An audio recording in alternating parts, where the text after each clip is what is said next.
Wubba lubba dub dub, fellow armchair Imagineers. Tiki here. And Blue Dragon 5. And Jacob Lyle. And who's ready for urine jokes? You're in town. Oh God. I was actually thinking the South Park streaming wars myself. This PP. All right, anyways. Guys, it's season 6, episode 8, Analyze Piss. This might be an unpopular opinion. I don't know. I don't necessarily think this is the funniest episode of the season. I do think it might be the best as far as the character work. I really, really like the character stuff we do here. It's the most dramatic episode so far. Yeah, definitely. So I'm not sure if I'm not sure if I would call it the best episode of the season just yet, but I'm pretty high on it. All right, McDragon. Yeah, I mean, I thought this. I don't think you go into this season looking at this episode title and thinking, "Man, this episode's going to really impress." But it kind of did. It was really weird.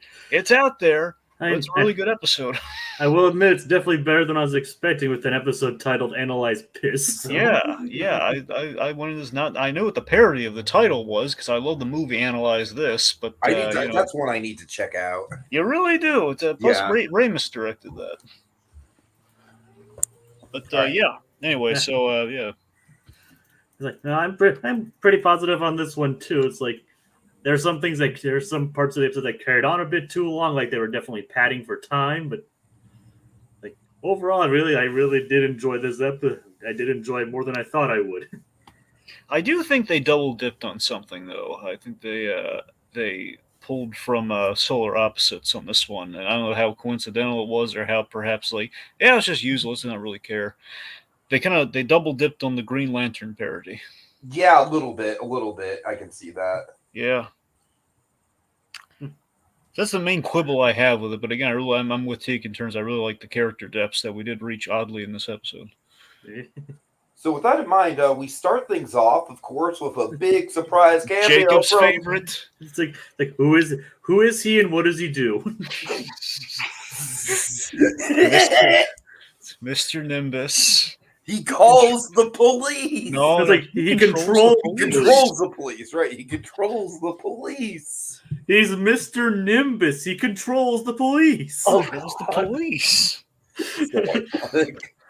Funnily enough, we don't actually see him do that in this episode. No, not this one. But it's well known by Guardians of the Universe. They know. Basically, I do like how this episode starts out is just like.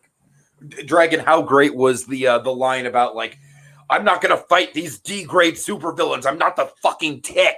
That was great. These 90s villains, So I did like how the episode kind of started out as it felt like a parody of MCU culture, but more tastefully done than the Vindicators was. True, but also, I mean, for example, it's not all Marvel because you have Mr. Mixius Spitalik with Mr. Course, yeah. But no, in terms of this, there's definitely. I was also kind of reminded of the Great Gazoo with that one. Oh, sure, yeah, there's that too. But Great Gazoo, it's the same concept. You have a fifth dimensional imp of some sort, or a guy from space who looks like Alan Cummings sometimes. Again, Cookie Magneto. Yeah, so Cookie Magneto, I gotta be honest, I just love them digging their heels and wait, what does that mean? What do you control? Do you control the ingredients in cookies? Because that's really dangerous. But yeah, it just makes sense that Rick, after we come off the story train, kind of the story lord. We're having basically all these arch nemesis and kind of parodies of such that Rick Sanchez has gone up against, of course, including Mr. Nimbus, and of course, very timely. Who controls the police? Yes, he does.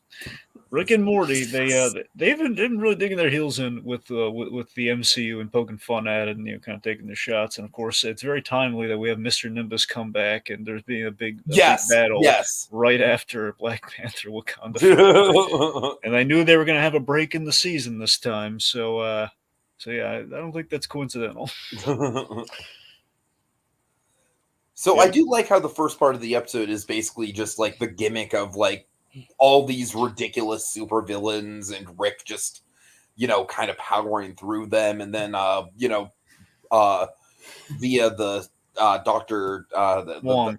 Dr. Wong's advice. Wongers. Via Dr. Wong's advice, I like him just kind of like, son of a bitch. I'm gonna ignore him. I'm not gonna engage. So I mean, honestly, you know what's great about this, Tiki?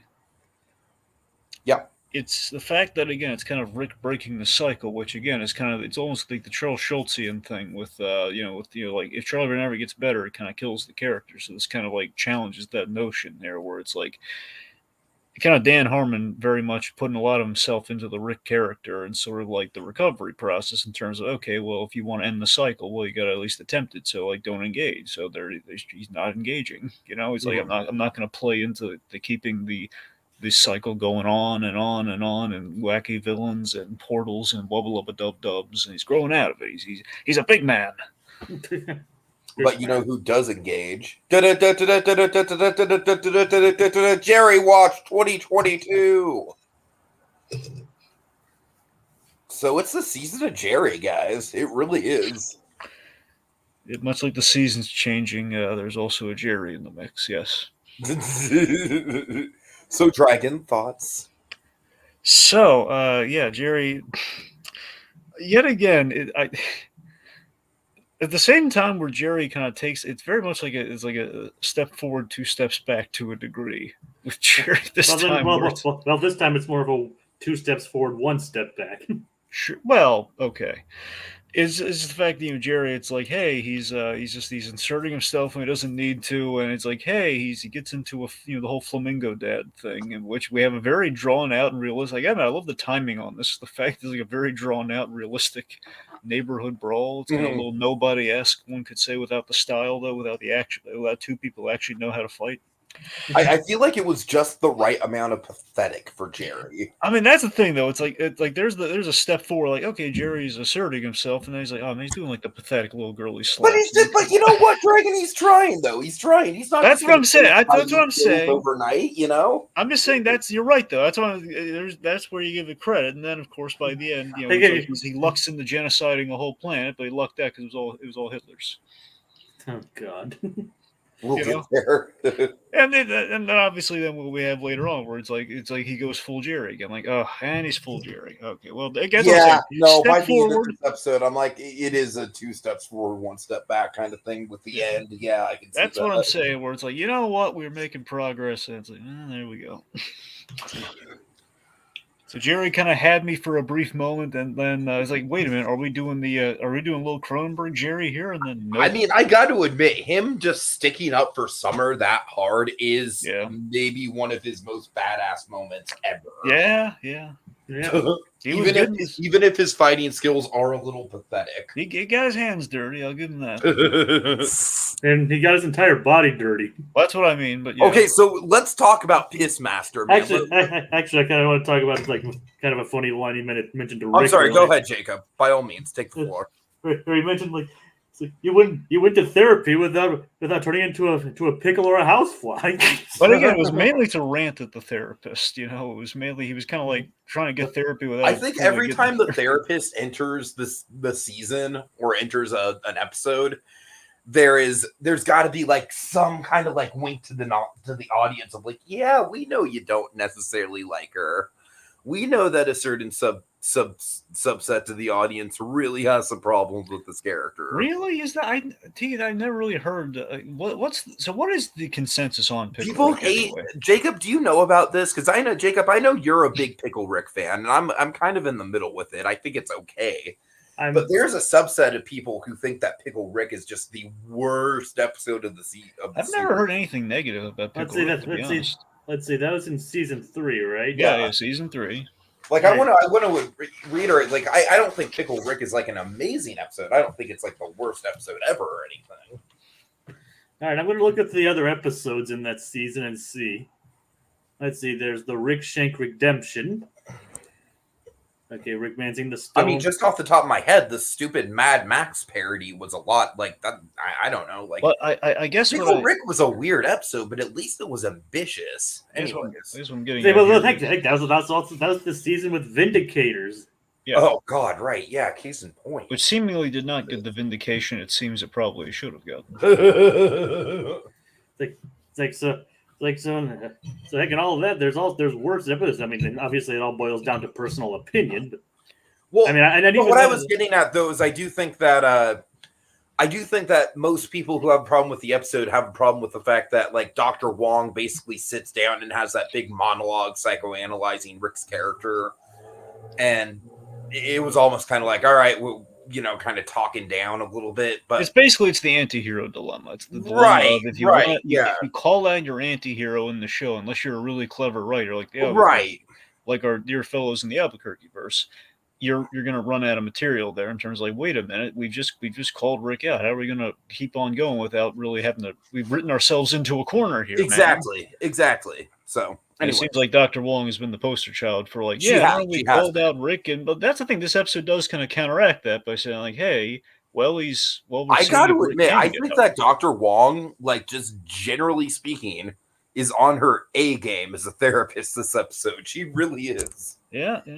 She's not making any of the suggestions, but she's nudging him to see the positives. And we turned Morty's school teacher into a fly briefly. Oh my God. It's like he was having all these issues, turned into a fly for like 20 seconds. Like, oh, my problems are cured. Bye now. There's a really twisted thing to that fly gag. What is it? Remember what he's in therapy for, don't you? No. Okay, let me try to phrase this deftly. So he actually balances out the episode in a very twisted way, where this episode is about Pissmaster, and on the flip side, the teacher has a scatological nature to him. Oh, right. He's basically Maxie Zeus from Arkham Asylum, Mysterious House on Serious Earth. He has that problem. Ew. So not great. So it's the fact that what do flies do essentially? What do they buzz around? What do they That's disturbing. So based on that, think about it, he was happy as a clam when he was turned into a fly, and I think on some level, psychologically, we know why. So getting back to Pissmaster. Yeah. Let's go from number 2 back to number 1. What do you got, man? I do genuinely, Dragon, I know that you're a bit sensitive to the gross out kind of bodily gag humor. I honestly thought the power set of Pissmaster, as gross as it was, and it is gross, I still think it was really creative the way they did it. I mean, I wasn't perturbed by it too much because, I mean, you knew what you were getting in the episode to a degree. When they said we were going to have themed villains, and then when he showed up outside the window, it was like, okay, I think we're probably sticking with this guy for a bit. Okay. So it was nasty.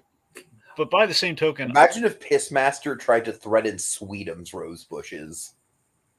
It would not end well for Pissmaster. Let's not. All right. All right. So he's basically a pathetic kind of wannabe villain who did what he did for whatever reason, just to take on Rick. Because he was a weirdo with a fetish. That's why he did it. Yeah. My point is, I guess I'm saying is, I think what legitimized him was the humanity. I think I love the fact that it went so far with legitimizing something so ridiculous, which is what I love in characterizations and parodies of such. So that was really cool. I mean, ironically enough, as much as he jokes, we have the joke about the Tick. I do think that the Tick does do a good job of, kind of humanizing the ridiculous. So that's what I'm saying. This is kind of a more pointed version of that to a degree, right? But also, I think again, this is like this weird kind of thing they maneuver in Rick and Morty, because again, they are taking pot shots at the MCU a lot, but obviously a lot of their crew has gone to the MCU, so it's you don't know how much vitriol's there if you took our writers. But at the very least, in referencing it, we do kind of take a Pissmaster and we basically turn him an Iron Man. Mm-hmm. So there's something to be said for maybe we made him into the ultimate kind of hero with a sacrificial arc, one could say. So we have to talk about that apartment scene, man, because honestly, that apartment scene is the MVP of the episode. It is the gobsmacking part. I mean, it is up there with the saddest moments in this show. It is it is right up there. I mean, it is chilling. Oh, for sure. I mean, just taking such a tragic circumstance, and honestly, this is a very layered thing because it's a real world consequence applied that it very much reminds me of the end of Breaking Bad season 2, just without the plane crash. Just kind of like Rick doing this one thing, setting up the chain of events. Yeah. I mean, honestly, I love that there's. I think there's actually. I could be reading into this far too much, especially given our subject matter with who this guy is. But here's the thing. I think there might be a very legitimate message here about.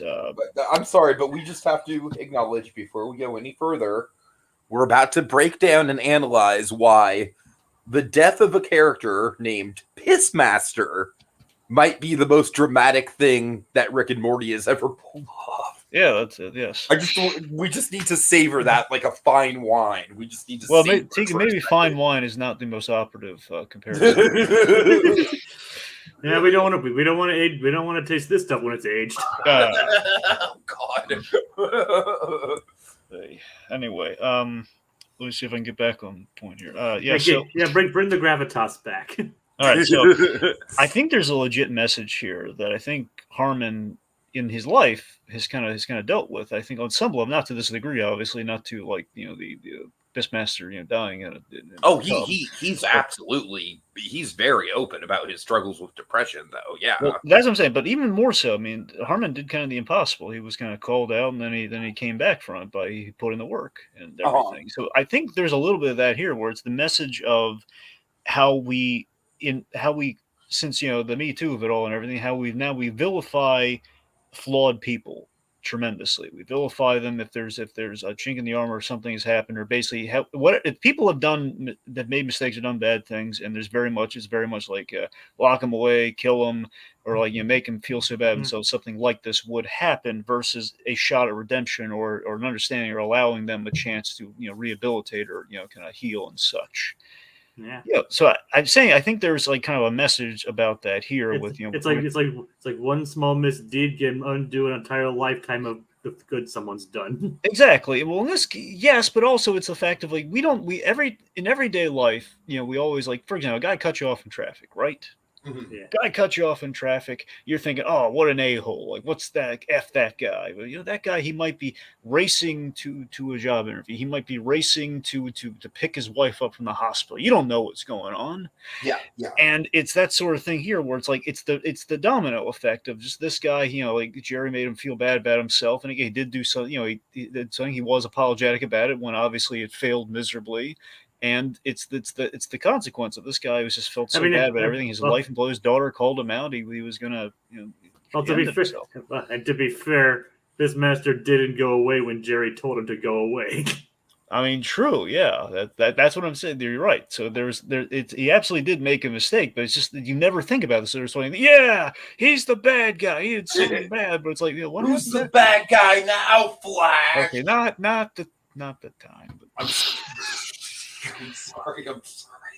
Anyway, I'm sorry.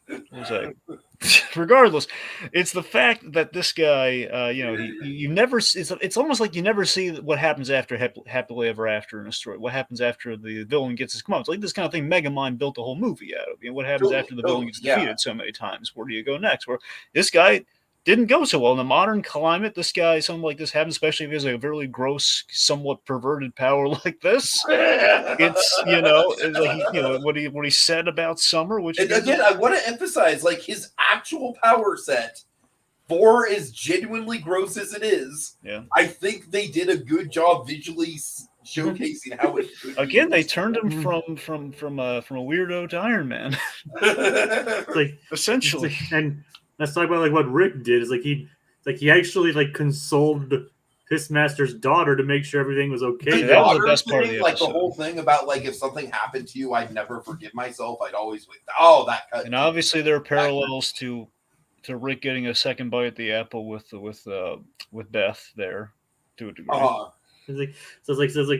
It was like one of the most selfless things Rick has ever done. Exactly. I would say this episode is probably the most selfless that Rick has ever been in the series. By the same token, there is a selflessness, but there's also a very Curb Your Enthusiasm level to this episode where Rick wants brownie points for being selfless, but in doing so is kind of a selfish thing, and he just keeps getting into these arguments. He's going out of his way for the brownie points of it all, but at the end of the day, I do think that most of what he does, most of his actions throughout, the third act of the episode are pretty much exclusively for Pissmaster's daughter. No, I agree, and he's doing it so, and he's even not in the whole sacrifice thing. So when she doesn't hear from him anymore, she'll just assume that he died saving the city.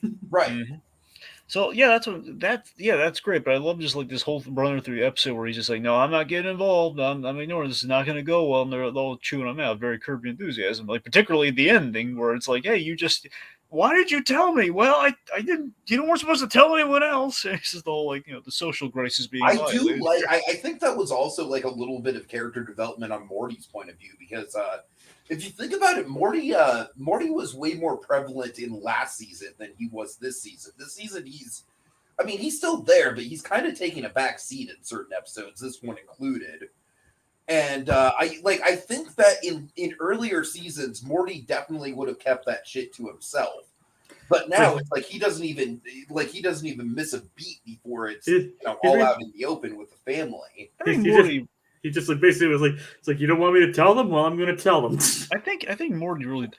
I think he really should have kept that to himself, though. I think he should have. I don't know, though. I think basically it is a proving point that he's probably getting tired of taking shit from Rick. I mean, that said, though, Morty didn't contemplate any of the because he's a 14-year-old kid. He didn't contemplate any of the gravity of that situation, though. So he's kind of ruined his. No, I hear you, and I'm not even saying that what he did was like in the right necessarily. I'm just saying that it's just interesting character growth one way or another. Yeah, sure. Yeah. All right. So far, like he's kind of major in Solar Ricks.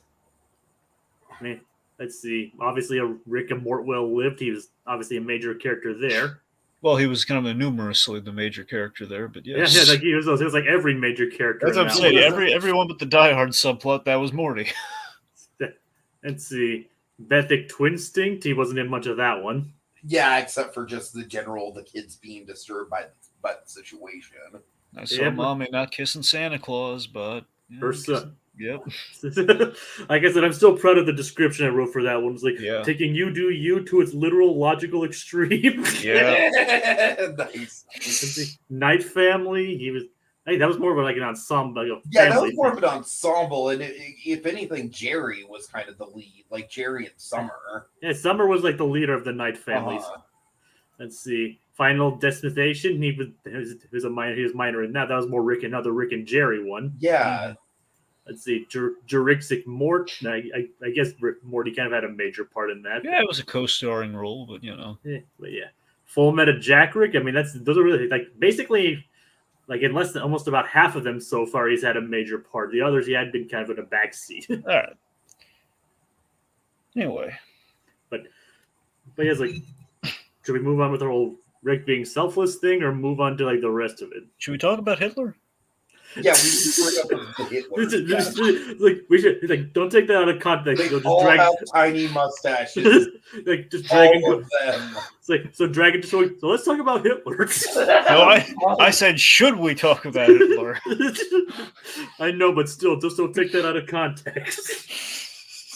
Anyway, but all the planets and apparently a lot of planets have a Hitler. I love the fact that it's a Legion of Doom assortment of Hitler.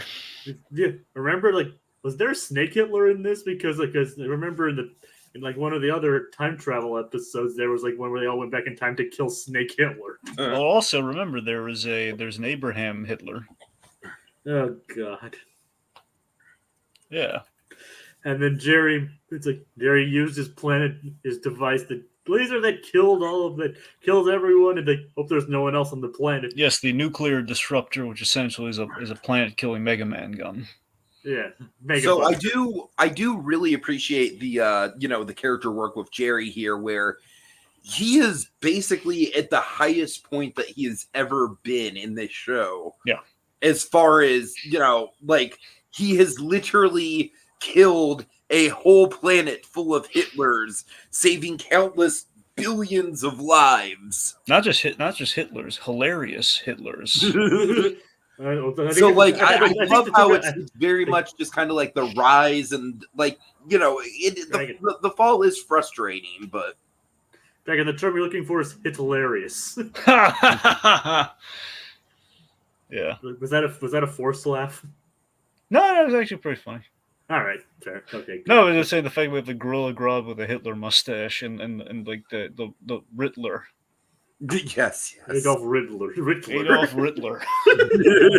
Like, what if Hitler were more creative about his anti-Semitism? That'd be the Riddler. Oh, like the answer to every riddle would be very highly anti-Semitic. Oh God! And then the gorilla and Gorilla Grodd would just be basically anyone who's not a gorilla. Why is the answer that book mouse or rats every time I solve this guy's riddles? Oh God. Anyway, Anyway, and the thing is, for the most part, Rick isn't even really that petty about it until Pissmaster becomes prevalent again. Yeah.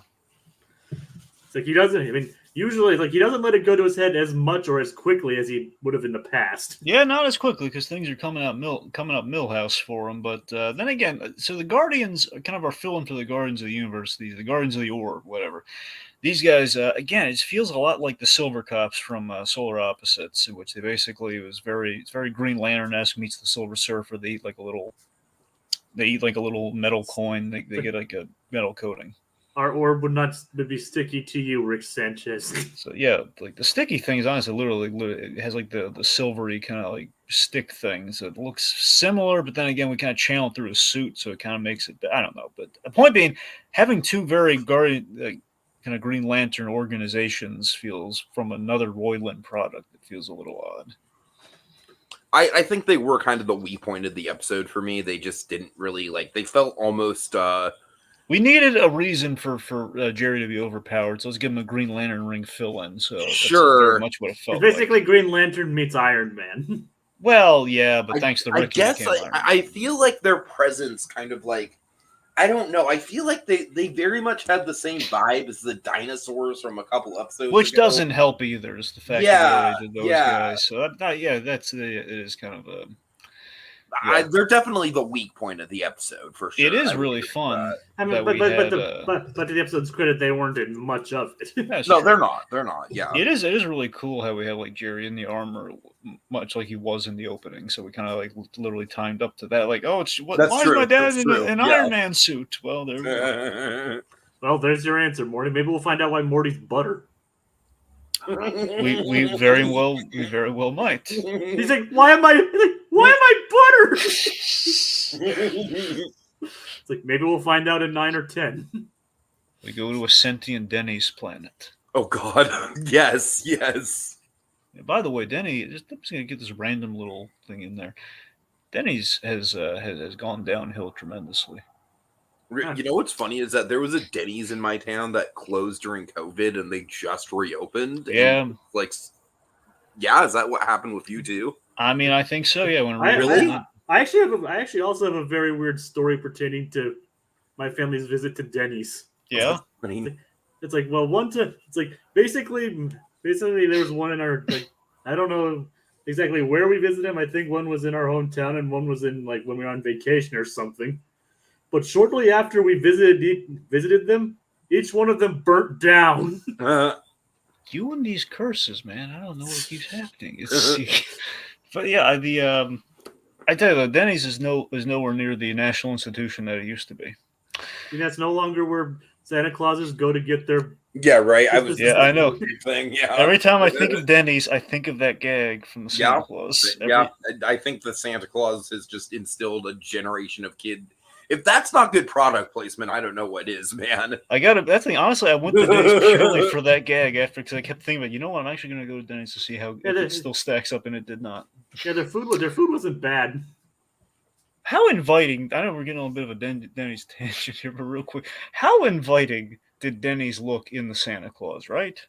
Oh my God! Don't get me started. It looked like a cozy place. Still, I mean, it was. I I have very, very specific childhood memories of how inviting that Denny's looked. But you know what other breakfast place do has? do you guys have like a TJ's or whatever? Or was that like kind of like a local thing? I don't know. Might be a That local doesn't thing. sound familiar to me. Like, well, they're also kind of like a. They're not exactly like a Denny's, but they're also kind of like a hometownish kind of thing. Uh-huh. You know, I also had a heartbreaking experience at IHOP recently, but we should we should. What's talk about your IHOP experience real quick. Well, just again, before I went to IHOP because again, International has a pancakes. I like breakfast. The diner I go to is getting expensive. You go to IHOP, and I tell you, man, I hadn't been to IHOP since I was a kid, and went there recently because it's very close by. And man, it's under new management.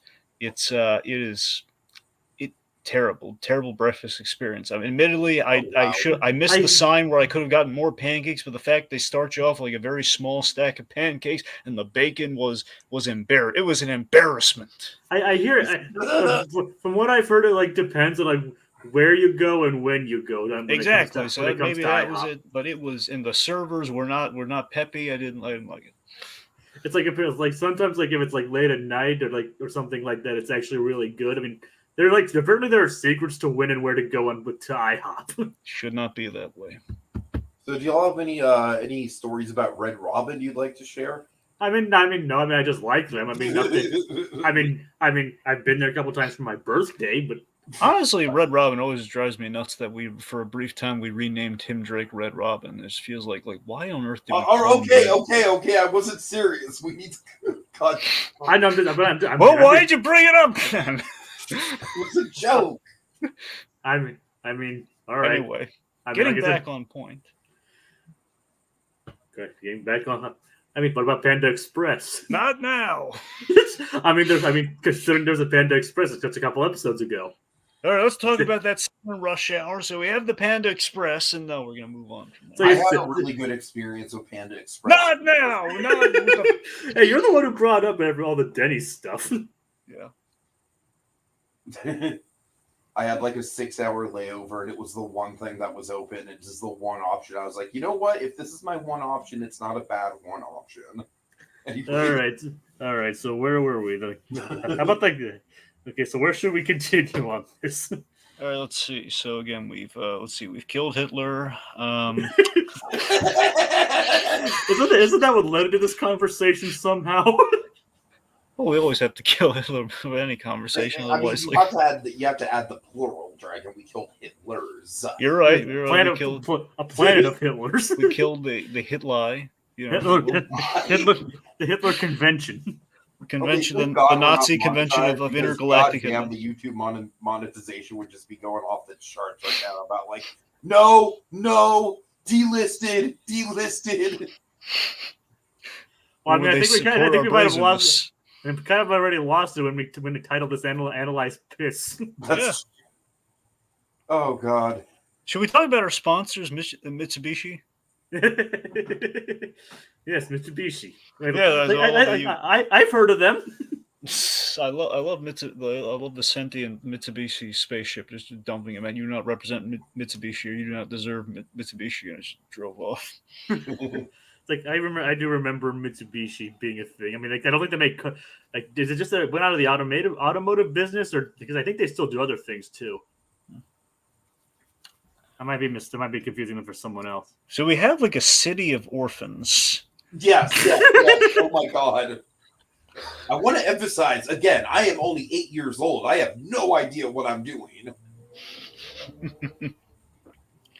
Yes, we have like the city of orphans. As soon as we did the city of orphans, I knew exactly where we were going with this. That somehow, I was honestly kind of surprised that they didn't just have it. Because where I thought they were going with it is I thought they were going to frame it that Jerry somehow kills the entire city of orphans. Yeah. That could have been a legitimate concern. Yep. Fortunately, he doesn't seem to be using his planet buster all that much. I mean, there was a huge explosion that was not in space thanks to Jerry's interference, but seemingly... But Dragon, I will say, though, as someone who's been genuinely very positive on Jerry the past couple seasons, yeah, his whole pettiness over the Pissmaster thing and you know, his general attitude. Yeah, it's very much classic, like season 1 or 2 frustrating Jerry. Doesn't it feel like Jerry's doing? Actually, at this point, it almost kind of seems out of character for him. Doesn't it feel No, like I agree, Jacob. I agree. Yeah. Doesn't it feel like Jerry is doing this like in the fun reversal? Jerry's is doing this for the wrong reasons, where Rick's doing this for a bizarre reason, but a good-hearted reason. Though he's trying to help the daughter, and doing so, like he's technically they were both helping daughters in a way. Yeah, well, Edmund does go full circle with the whole like that's my effing dad, and of course then Bismaster's daughter, she's going like that's my effing dad, much like Summer did earlier. So on the reversals, that was quite good in the whole story circular structure thing. That was the Harmon story circle or the Joseph Campbell. Bring in some soup, but again, I dread bringing any soup into this episode for our title character. Oh God! So like I said, at this point, almost like kind of seems like they just needed a reason for him to do that, despite it like not really being in his character to go up against Rick. Maybe what Rick kind of did for us is like the power going to his head, but but he's not really one to talk in that regard. Well, then again, Rick he accepts that he's an effing god, practically. He's not really like necessarily about touting it off. It's just like if anyone messes with him, they get the horns. Only in this case, he's walking away from them. I think we had some. Let's see, we had other villains like String Being, and I think the Buckle, Dr. Buckles. God. Because much like Plankton, he went to college. It was like, speaking of which, I mean, the String Bean was actually voiced by Tom Kenny. Yeah. So it's like it was SpongeBob. Actually, so we did have SpongeBob in this episode. T. Kenny. Not to mention that earlier in the episode, he basically melted Cookie Magneto. Which honestly, I think is the name that they just pitched for his name. They're like, oh, we can't think of anything else, so just call him Cookie Magneto. I really wanted to see his powers if he was going to be able to turn things into cookies. Yeah. Like, I really wish they would have done more with him. How awesome would a fight be between Cookie Magneto? Honestly, if he can control sugar, and sugar is in your bloodstream, then objectively, that's got to be one of the most powerful power sets. But if it was just... That's basically blood bending right there. That is, but if it were just purely cookies, so it had to be the fully formed cookie. Right. Imagine this. Tell me this would be... Do biscuits count? Because sometimes some cookies are kind of called biscuits in some areas. It depends how cookie-like they are, I guess. I mean, just because there's a lot of splitting hairs involved. Anyway... Point being, the UK not factoring into the equation. Imagine this. A lot of out of context dragon quotes today.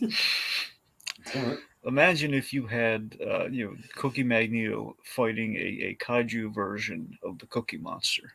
Oh my God! Yeah, of course. Tell me you wouldn't pay cash monies to see that, my friends. I would totally pay to see that. I mean, and it would be like the ultimate like Shakespearean tragedy of Cookie Monster being brought down by the thing that he loves most in the world. His last words would be, "Was Cookie killed the Cookie Monster?" Oh God! It was beautiful. Who would be good at that story, Dragon? Who? Whoever penned those weird Looney Tunes DC crossover comics.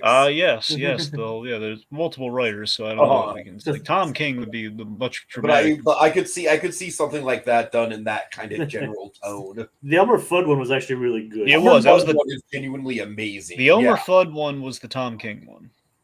Yeah, I know. Yeah, and also, it's funny. He worked that into the actual Batman comics, where there is a place called Porky's that has like the human version of those. The Porky Pig. Anyway, let's see. So Rick does his selfless act there. I love how he flushes himself out of the suit. That was a really good gag. Yes. Let's see.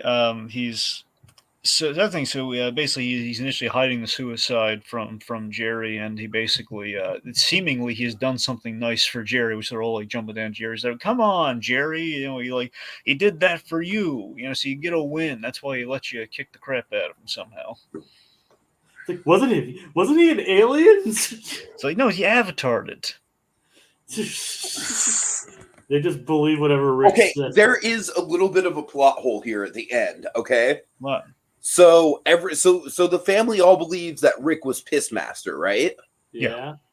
So now, correct me if I'm wrong here, but when Pissmaster first starts attacking the house, Rick is clearly like right there. Well, yeah, but that's what they call out during the thing. Like they mention like Jerry's trying to bring, but he was there, and they're saying no, he avatared or did some sort of sci-fi. Oh, okay, I missed that line. So essentially, that's like Jerry's trying to bring that up, and there's jumping down his throat when he's pulling. Because you're right, it is absolutely a plot hole, but that's the fact. That's like, right, they don't care. It's like he's trying to point out the flaw in Rick's logic. Yeah. Nobody's listening to him. But also, to me, that really goes to show, like, Jerry, how could you ask him if he was Pissmaster the whole time? Clearly he wasn't for the whole time because he was right there. Why would you ask such a? Honestly, Jerry deserved to have his throat jumped down on that one. He really did. It's like, Jerry, if you're gonna bring that up, then carry it. Like, think of it beforehand. Right. I feel you. Right, don't voice the obvious question. Right.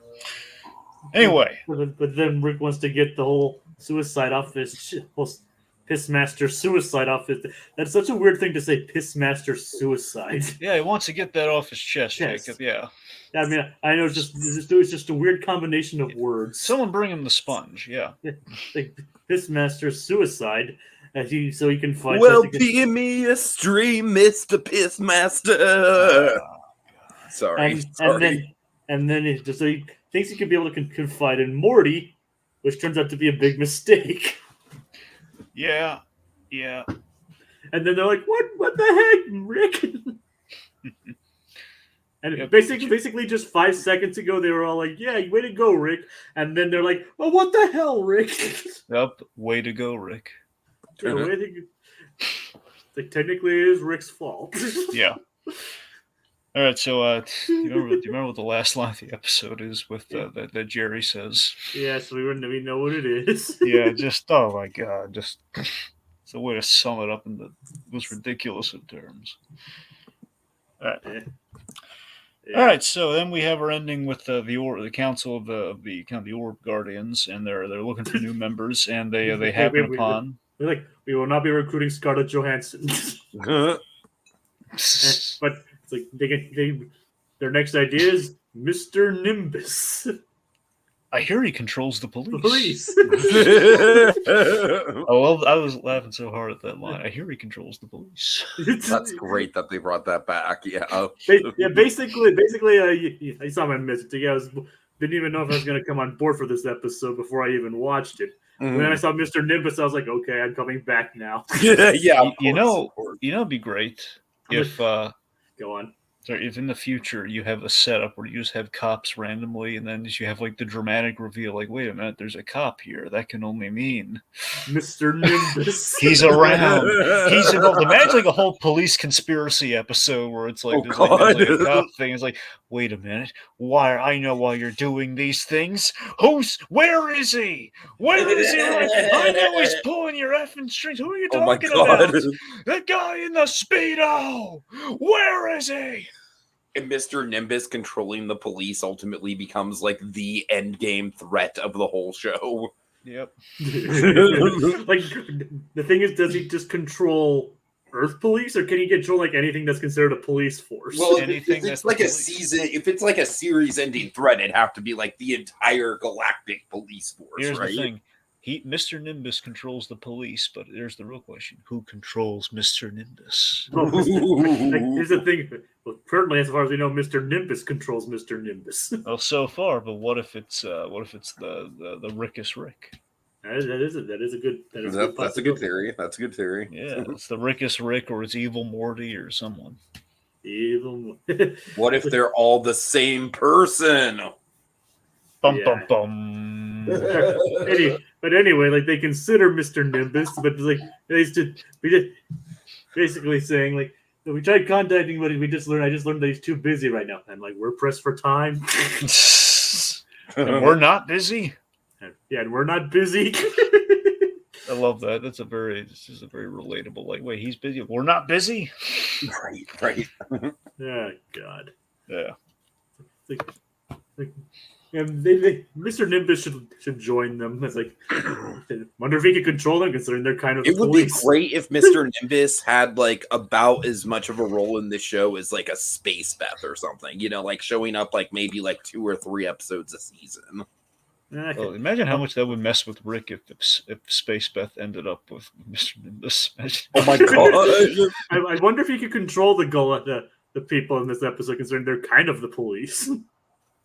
I'm trying to remember, in the Mr. Nimbus episode, wasn't there a thing where Jerry and Beth were kind of attracted to Mr. Nimbus? Yes, there definitely was. That's what I thought. So imagine if they did like a bizarre. Well, I don't necessarily want this, but I'm just saying, based on this, can you imagine if they did an odd like swap or orgy or something? Like, I wonder if you could do it like with police, but people dressed as police and not just the police. Wasn't there a band called the Police? What if we can control the band? Oh, no. Here's what you do. When Mr. Nimbus shows up and there's like a big dramatic thing happening, a song from the Police plays. Oh god! Because he controls them. Be like did they actually bring that up in the episode he debuted in? Bring what? Bring what up? The band, the Police, or am I mistaken? I don't know. I'll have to rewatch that episode. I think it's free on YouTube, I think. Yeah, just imagine if that was his immigrant song for Thor. Or if that was like his big, like his entry song, you know? Roxanne! Yeah, right. Yeah. Like, I know that probably wouldn't be the song he's singing, but... Wait, the Police did Roxanne? Yeah, that was the Police, yeah. So the Roxanne that's in Moulin Rouge? Yes. That's them? Technically, they did the original song and it was adapted into a tango for Roxanne. Well, sure, yeah, it was okay. Well, that's cool, though. But yeah, the song's even called El Tango de Roxanne. Huh. Well, yeah, I know it's... Yeah, that's why I'm confused about the Police saying it, but okay, thank you. But yes, it was originally a song by the Police. Huh. I think I learned something today. I learned about the Police, thanks to Mr. Nimbus. All right. So I think we've cracked it out, guys. We'll see you all next week for the penultimate episode. Yeah. Let me see if I can look up the name of the episode. Hold on. Let me get to season 6. Next episode is a Rick and King Mortar's Mort.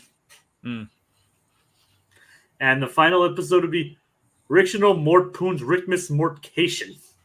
Oh my god. Well, that implies to me a Christmas episode. Potentially a Christmas episode, yeah. Then again, it could just be to throw us off the scent, though. Yeah, but remember like Rick Lantis mix-up? Exactly. Yes, I do. Could easily be a red herring. So sing me a song, Mr. Pissmaster!